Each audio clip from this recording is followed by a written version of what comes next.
Welcome to the Talent Alone Won't Win podcast. I am your host, Susie Freeman. I am a mental performance coach, specifically working with kickers, punters, and long snappers.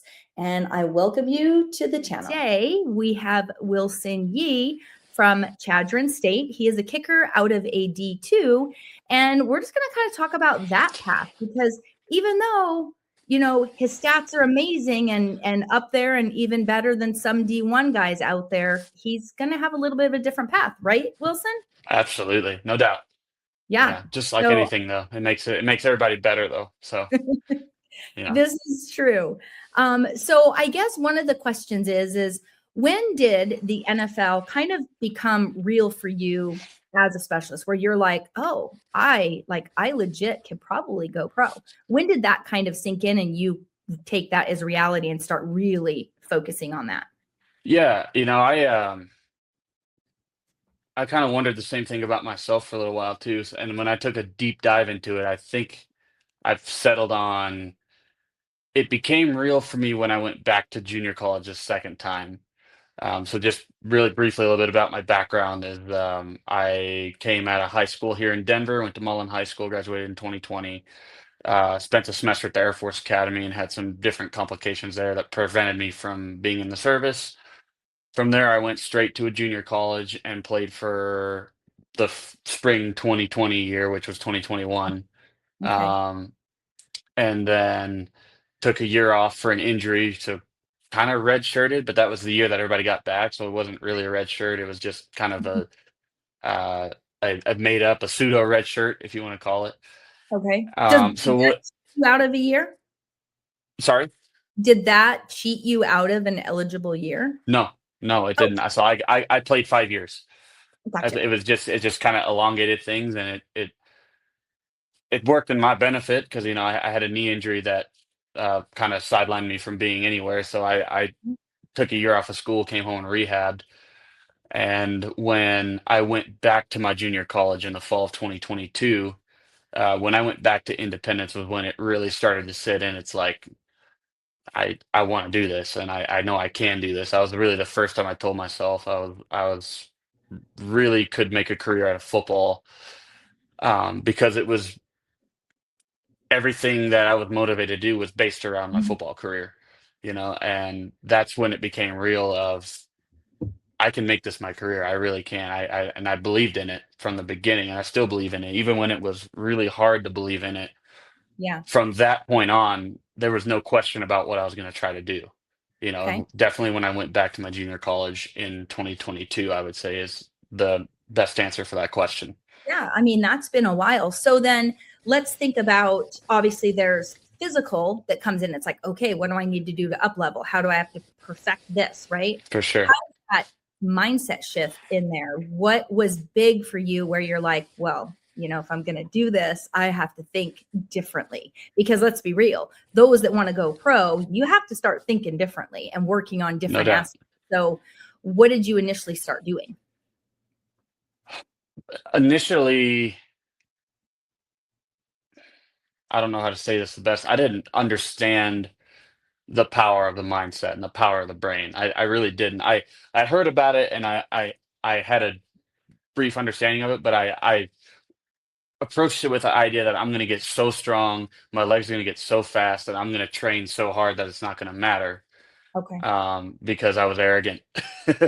um, Later on, I got a little older, and I got into my second to last, almost last year of college, and I took a step out and said, I need to train. It got to a point to where physically I knew how to I knew how to train, and I knew I was getting strong enough. I knew I was getting big enough. I knew I was getting fast enough, and I knew enough about my own technique, which I think for a kicker is one of the most important things ever, is knowing yourself Yeah. before you go in and get adjusted by this guy, get adjusted by this guy, go see this guy, go this, because there's gonna be so many cooks in the kitchen Well, yeah, that you it's have gonna to end up understand being.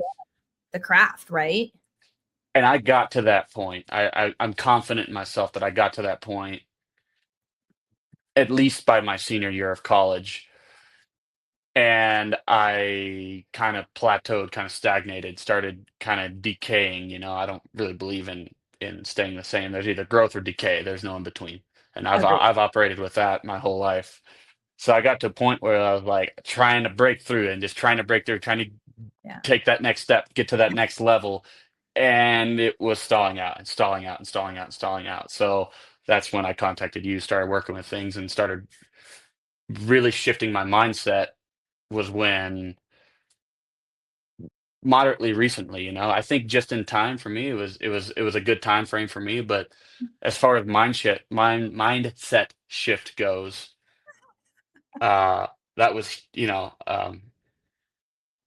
that was all the difference for me later on, especially. I The, noticed yeah. there's no comparison to before and after. The fun part about working with you was because you already had done a lot of the other work and you were pretty much ready, and you were just like, there's something missing, or I need a little bit extra. It Yeah. was super easy. A few things clicked and you were like, got it. And then you just like, like a Yeah, crazy avalanche. correct. And I mean, you're doing amazing right now.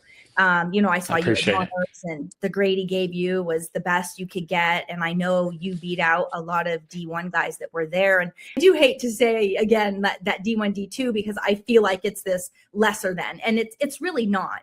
In my eyes, it's not. I know people see it that way, but why don't you kind of walk us through a little bit now, when the season ended, and you guys had a very good season. So you got to play a little longer than some. So what's the process been like? And, kind of like your calendar, the process from the end of season to now, your pro days coming up. And we'll talk about how Yeah. that was a little bit of a treat. Yeah. So kind of, yeah, what's your calendar? What's your prep look like? Um, I'm one of the lucky ones. I got to graduate in December after my senior season. So Yeah, that makes sense. I've been kind of free to I don't have to stay in not that I'm not to dog on Western Nebraska. I went to school there. It's part of who I am. It's just it's a really rural pocket of the country. It's pretty inaccessible. It takes some time if you need to travel somewhere. You've Yeah, got to drive either an hour and a half to Rapid City and then jump on an airplane where you're probably going to have hook up through Denver or Kansas City or something like that. yeah, Denver's 5.5 hours by road. So once I graduated college and left Chadron, I moved back home to Littleton, which is just outside of Denver, which is significantly more accessible. yeah. And that's why I say I'm one of the lucky ones, is I got to be able to do that. You're like, I can get out. I can get out, and I can be somewhere quickly. If I Yeah. go down to Phoenix, it's a 2-hour flight. Mhm. So Well, and I that's do have cool. some guys prepping for the draft, and they're still working on their degree. So Correct. it's different. They're like, well, I got to get back to class. So yeah, I'm lucky in that front for sure.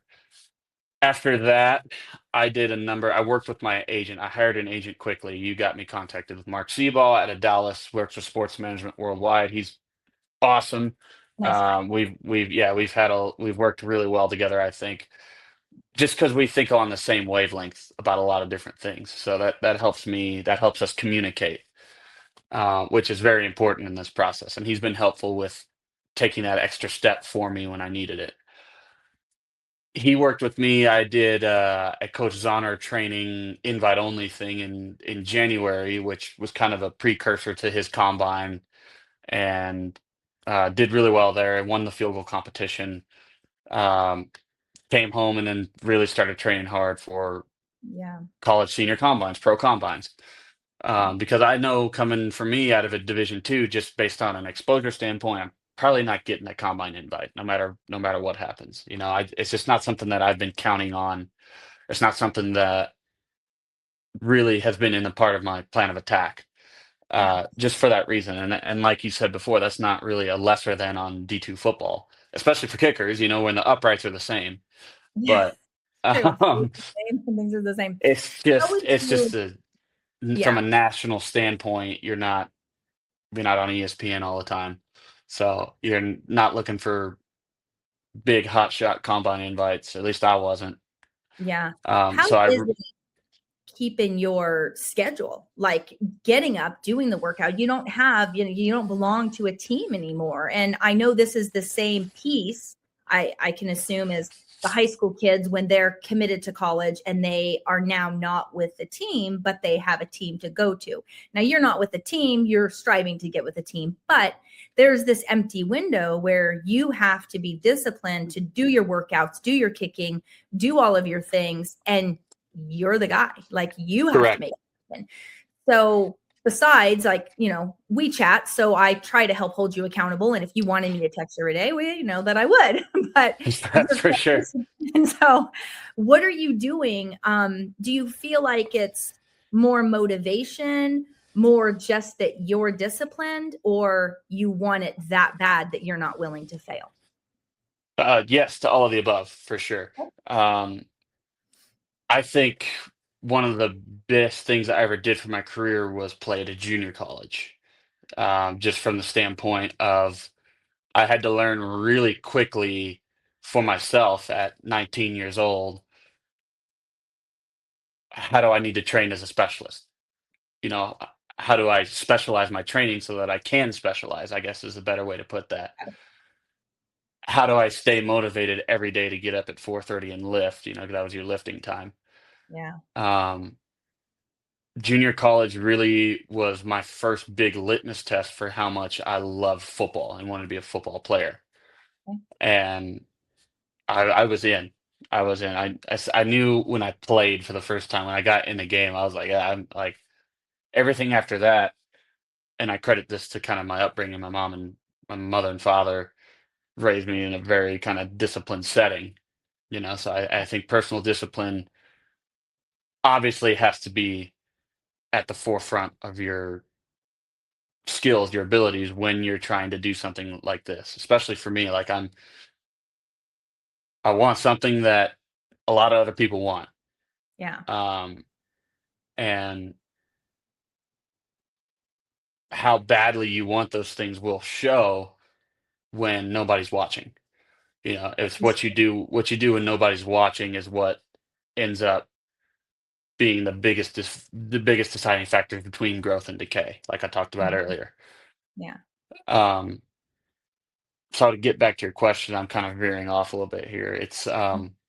I would say it's a yes to all of above. It's a total person thing. It's the whole system.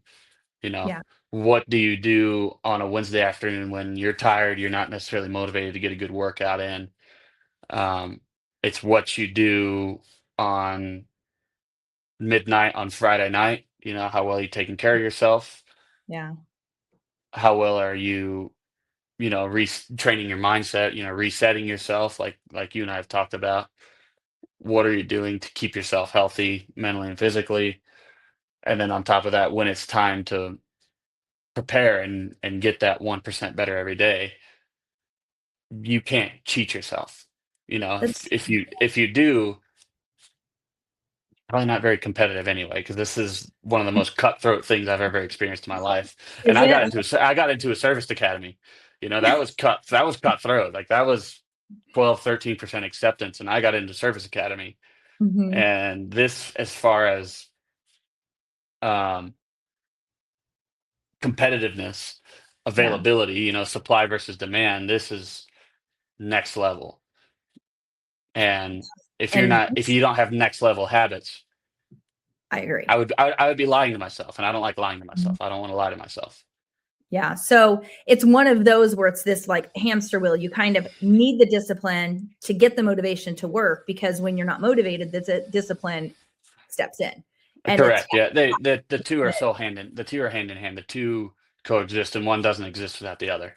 yeah, I agree. I think it's this, yeah, the whole piece. I love that. So what do you feel like the difference would be? And I think we can combine these questions here as the difference between, say, a D1 path for a guy and the D2 path for the kicker aspect, and how you're like what you have to put into it energetic wise. Like what do you have to do and chase and really like emailing and DMing and what's that work like versus say a D1 where everybody kind of does it for them, their coaches, or it's just automatic, right?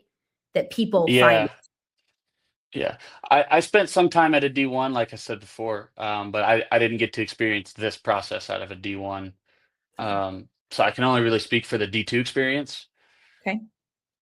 From my observation, the D1, especially like if you're FBS, if you're especially a power school guy, it kind of comes on its own. Like people kind of have you on your radar because they're watching you play all the time. True. Um, and from a Division 2 standpoint, you're punching coming out of this school. Like for me, people watching this podcast outside of people that know me or know the area probably don't know where Chadron, Nebraska is, much less don't know anything about Chadron State College, what division they are, what they play, Yeah. and that's okay. There's nothing wrong with that. It's just when it comes time to get into, like, say, a pro day. Pro days are pretty quintessential to what we do because it's really the only shot that we have as small school guys to get perform right in front of the personnel. Because at the Right. college senior combine they can't go, at the Coles Pro combine they can't go, because we're not free agents yet. So there's kind of that. There's a whole bunch of different logistics and rules behind it. So the pro days like your mini combine, if you will, if you didn't get the NFL combine invite. Correct. And that, my experience, it was a struggle. It was a struggle trying to get into a pro day because you have people telling you, "Oh, it's not worth going to. It is worth going to," because we can. I mean, we have to kind of be honest with ourselves and understand that most of the football world doesn't really understand kicking. They think they do, but they never really live the process from our standpoint. It's very hard to understand to the extent that we understand it, from an outsider's perspective. So I had people telling me, "Go to the pro day. Don't go to the pro day. Oh, you got to go here. You got to go there," and you kind of have to drown some of that out and listen to the people that have been through it before. You look at you check resumes like Coach John Carney was for me. He obviously played in the NFL for 20 plus years. He's on the all-time leaderboard list in scoring in the NFL, which is to say he's an all-time scorer in the history of football. And he's giving me advice that says, "Hey, it might be smart to do this." Yeah. And as when you're listening to somebody who lived it versus somebody who coached tight ends, you know, just to throw it out there, um, for me, I'm gonna take the guy that did the kicking. Mhm. So then it's like, okay, you have to contact bigger schools to get into their pro days. Because for me, my school doesn't have a pro day. Right. So I'm not eligible to do a pro day at my school. The first place I targeted was the University of Nebraska, and we had some staff communication errors, and that's when Mark came in and kind of served as the wedge and got us in, got that squared away for us. Yeah. So we're So working on agent the is a details as we speak. so you would say agent is one of the better moves you did in that once you were done with your season, you're like, For I need sure, I would say small school guys, in my opinion, in my experience, you need to get that guy on your side quick once you're done with your eligibility. yeah, Um, it's just somebody that is in the bigger world of football, and they see it every day, they work with it every day, and they can go to bat for you. right. So I think that's super important. So let's talk Um, about that for just a second, if you don't mind. for sure. Kicking, you talked to a couple different. So what would you say, and you don't have to name anything or anything, but what would you say is the two biggest things, or maybe two red flags when you're choosing an agent? Do you feel like it's like it needs to click personality wise, or is there just a couple things you're really looking for where you're like, okay, that's my guy? Yeah, I'll start with the positives. I think I'll try to be a good guy here and start with the positives. Um, for me, the positives I saw in guys that I would consider selecting was that they understood kicking. We could communicate, because they understood the terminology. The terminology is not the same when you're talking to a kicker versus when you're talking to maybe a position guy. Mhm. Um, we have the lingo is different. Yeah. You were talking about op times and height and RPMs on the ball and foot position, head position, body position, this, that, and the other. It's, I mean, it's why we specialize. We're specialists. Yeah. So if you can find somebody that really understands a language, like for me, that was the biggest thing for me and Mark, is that Mark understood the kicking game because he just does kicking, you know? Right. And that was a green flag for me. I was like, I would trust this guy, you know? One of the kind of the flip side of that coin is that you have guys that got 20 different kickers. You know, if I would interview somebody that's like, yeah, I got him and him and him and him and him. We're gonna get this guy a shot and this guy a shot. It's like, yeah, You're like, so right. where You does he know, fall in the bucket? so that for me, like, and I'm sure they're they're good at what they do and they're good at getting their guys exposure, but it's like I didn't want to take the guy that had 25 other guys that he was pushing that probably Hmm. went to bigger schools, you know, Yeah. which brings me to my next point. Um, Mark was very interested in the small school market. And that's big for us because it's like you need to kind of approach it from the small school market as you kind of have to have the underdog mentality of I'm coming out here to like I'm coming out to this combine and I have to jump up and surprise some people. And Right. I've got to show right here. It's like I got this kid that went to XYZ big school, you know, like Mhm. some of the coaches on our semifinalist photos are funny. It's like you got, you know, U Miami, Ohio State, whatever it was, Texas A&M, and then Chadron State. You know, it's like On that picture, the four of you. it almost looks accidental, you know? It's like, oh, you're cute. Yeah, exactly. Yeah. And then No, and I then was this, you there know, that your day. numbers are right there. It Your was a numbers are good right day. there. Yeah, that was a good day. So that was fun. So you need to have a guy from an agent standpoint that understands that and uses that as a good thing. So Hmm. look, I got this guy coming out of nowhere. You might want to give him a shot because he's taking these guys. He can do everything these guys can do, Yeah. you know. And he can kind of argue. Maybe he's a little hungrier. Maybe he's a little more motivated. Maybe he wants it a little more. Maybe he wants to put in a solid career. You know, some guys maybe he's diligent about this. He's thought this through. Yeah. Um, I would argue a guy that has a lot of clients, especially a lot of kickers that are just sitting there kind of in free agency, and maybe he signs three or four, five or six guys out of a class. Maybe doesn't do that as well. You know, and again, that's my opinion. I don't. I'm new to Right. this process, just like everybody else going through it is. But that was probably the biggest factor for me. I think it's got to.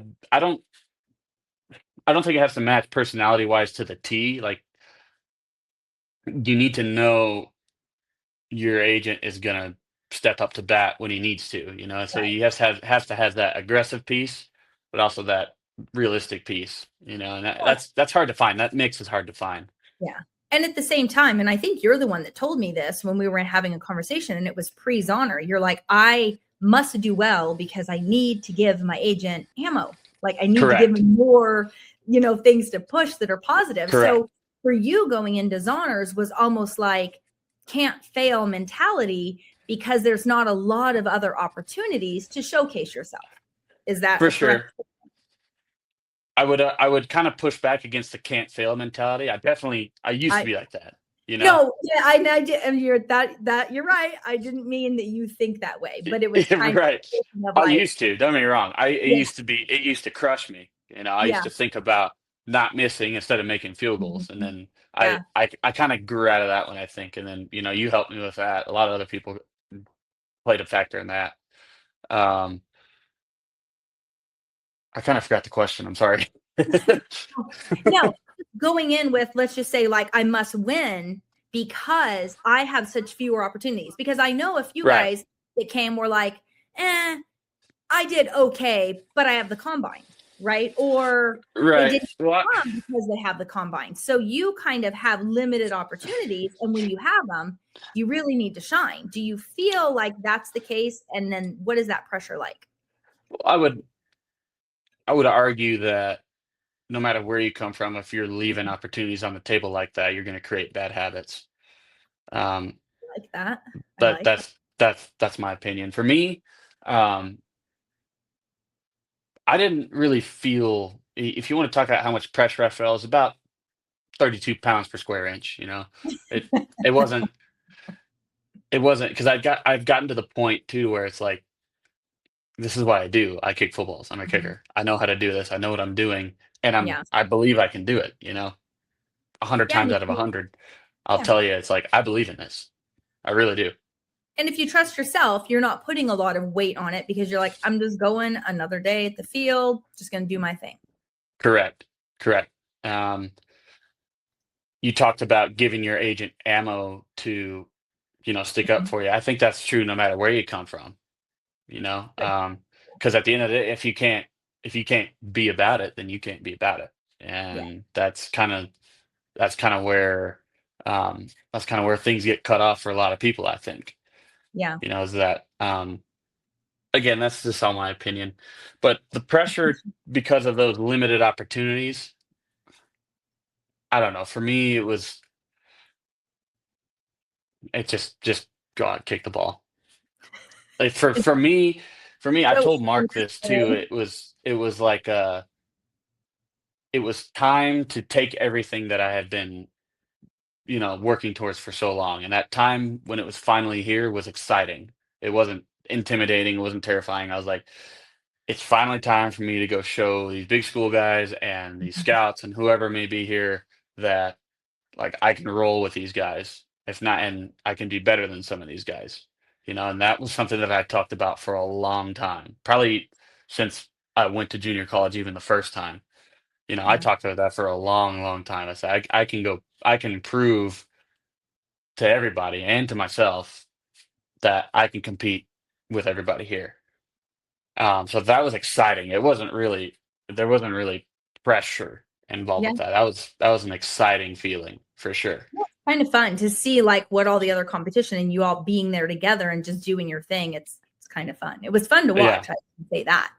So, yeah, yeah. You um, have for from that standpoint, it's like you have to just kind of stay in your own lane, and you know, because you can get caught up in watching somebody else's ball and be like, "Oh, that was really good," but you know, yeah. you I focus on yourself, stay in your own lane, and you'll be okay.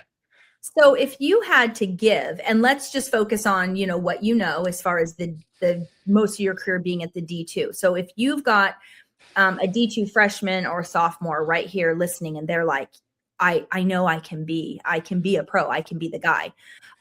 What would you say to them, and or what would you do differently now? So you can answer it either way. How would you do it differently, or what advice do you have for them? I would tell them in this day and age to take it a day at a time. Nothing's guaranteed anymore with college football at any level. Um, you have to use those personal goals to obviously first and foremost when you're at your school benefit your team goals, right? Yeah. Those two go hand in hand, and that's something I think there's a big disconnect in coaching there in the modern era. It's like coaches almost expect people to put aside their personal goals because they don't align with the team goals, and that's not always the case. Like you're gonna have personal goals and ambitions that are gonna help fuel the team to win. That's the whole point about it. So while you're in it, while you're there, your fuel is the team's fuel, Mhm. and that's a great thing. I think that helps everybody. E pluribus unum. Out of many, there is one, and there is an individualism part that will help you and your team succeed if you approach it with that mentality. Yeah. Yeah, and I would agree with you. I would say sometimes having guys, it takes a while for them to say something personal is bothering them in their wheelhouse because they Correct. feel like chatting with me, it needs to be all football. And I'm like, listen, if you've got some outside sources, whether it's academics, girlfriend, family, whatever, and you care to chat about it, like let's get it off your chest because that rolls into game time. We know For that. sure. For So, sure. and it's getting people to understand that. And I know most of you at that higher level, you get it, but it's the youngers that feel like they're two Yeah. separate entities and Yeah. they're Like not. I said before, it's the whole system. It's the whole Mhm. deal. Yeah. When you're trying to get to this point. I would say if you're freshman and sophomore, like you're in a place to where it's like you're still looking to develop yourself, probably physically. Some Mhm. develop early, some develop later. Like my physical skill set is still developing. It'll develop throughout the course of my career. It'll change. Mhm. But you're at a point where like you can build a really strong strength foundation, a really strong conditioning foundation, a really strong mobility foundation. That's very important. to do that. If you're at a small school, D2, D3, NAI, JUCO, whatever it is, you're in a good position to where you can learn how to do those things on your own so that you're not dependent on other people to do that stuff for you. Yeah. Because if you're self-dependent, you can self-diagnose. When a problem comes up, you think, "Oh, I've done this before." You've either written it down, you've felt it, you've been through it, you know it. It's there, and that's important at any level to be Yeah. a successful kicker. I think is that you can identify and self-diagnose Okay. right away. Just like, When, when did you really lean in and get coaches, whether it was consistent or just somebody you could throw some film to? yeah, you build a lot of connections in this industry. Kind of there's a community piece to it that's pretty cool. You know, Yeah. I reached out to a few early in my career, especially like when I was really learning how to transition from a high school guy to more of a college guy. You know, sometimes before like I knew myself, which was kind of a backtrack sometimes, is like because like I said before, you have to know yourself first before you start listening to everybody and what they have to say about your swing, because then you can get kind of branded, quote unquote. I'll say you can get branded. Um, as I got more experience, talked to some more people, I could identify people that did and didn't think along the same wavelength as I did. And it's not that you like totally oust people that don't think like you do. Like it's part of life. Is like not everybody's gonna think exactly like you do. You're not gonna agree with everybody. You're not gonna get along with everybody. That's not how it works. But you try to keep those people and you keep the circle very small, especially Okay. as you advance. You keep the circle very small. There's maybe two or three people at any given time that I would really take into consideration heavy swing thoughts from other people, Okay. from coaches' standpoint. Um, and that's been pretty consistent throughout my whole career. I would say What it's level were less you? in, I would So say if you, it's less so when I got into the draft process. yeah, It got to the point it's like I need to figure out what's going to help for me to create success right now, and then I can take some other things and sprinkle them in. yeah.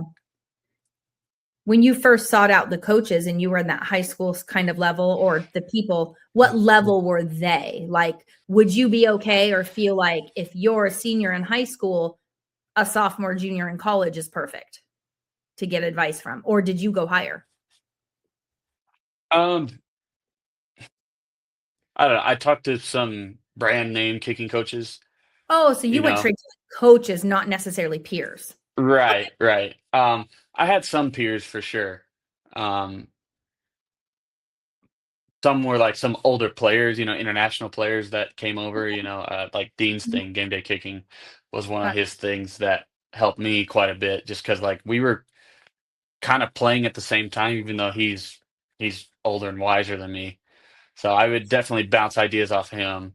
Um, there were some other people that were mixed in the equation that sometimes I understood, sometimes I didn't. But I I would say, like, if you're just getting started in high school, you're just learning like the kicking and how it works and what it's like to do what we do.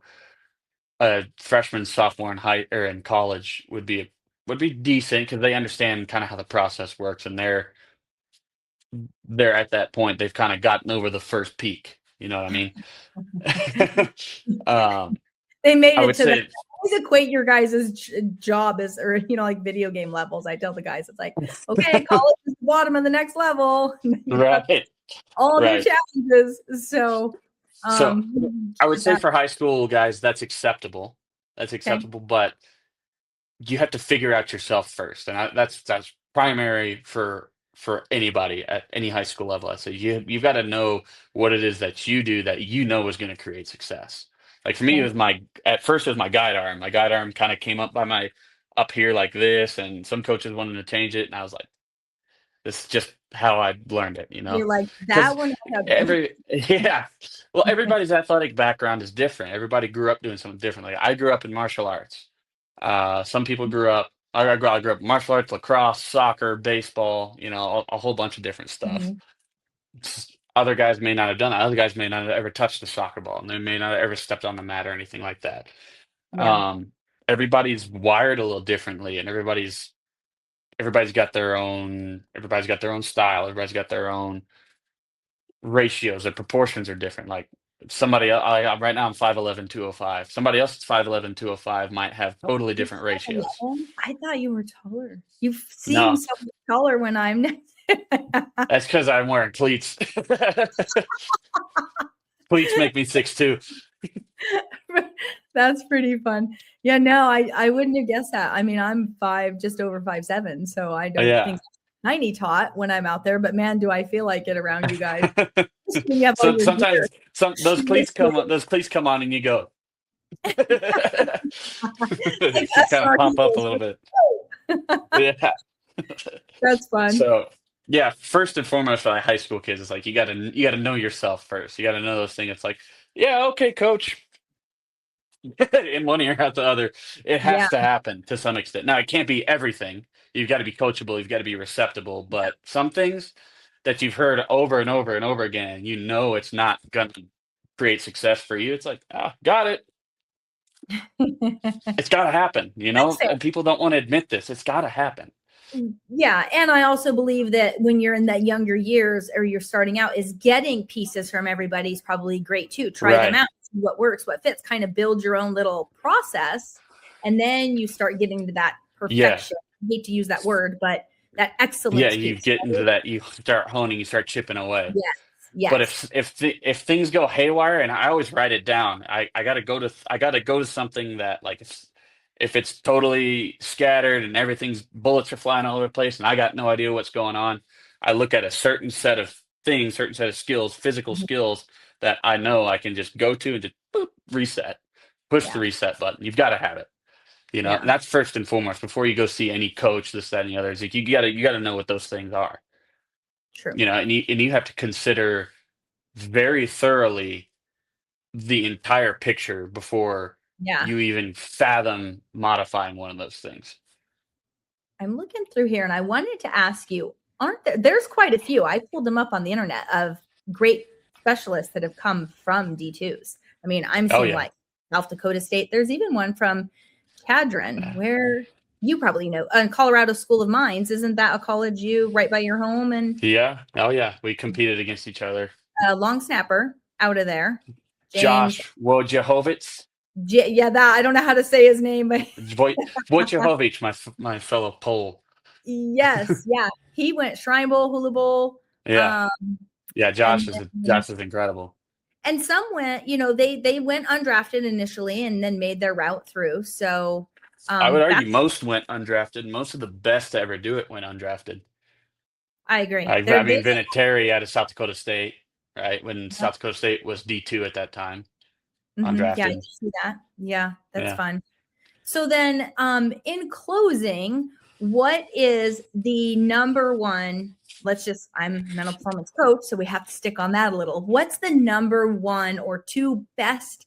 If somebody's just kind of like getting in the mental game, getting it together, two best hacks or things that you think would move the needle. And I know they're kind of personalized, but let's hear what like your two biggest needle movers are when it comes to the mental game. Well, first for me, I had to get out of that mindset of I want to do this and I want to be a pro and I want to be this into the mindset of I am and I'm already the guy that I want to become. That Mm-hmm. was very powerful for me, and that was something that we talked about. You stare at yourself in the mirror and you write it down and you say those things. Yeah. You're Say that telling again. you're telling this thing up here that wants to crosswire itself all the time, that hey, like we're the guy. Mhm. You have to have that little piece inside of you that says, I can't be touched. You have to have that, and it has to be controlled, obviously. You can't have it all the time. And then on the other side, you can't have the other one all the time of like, oh, I can't Self-doubt. do this. Like I'm weighed down by my circumstances, which is more likely than not the ballpark that I lived in or the lion that I fed Yeah. for a long time.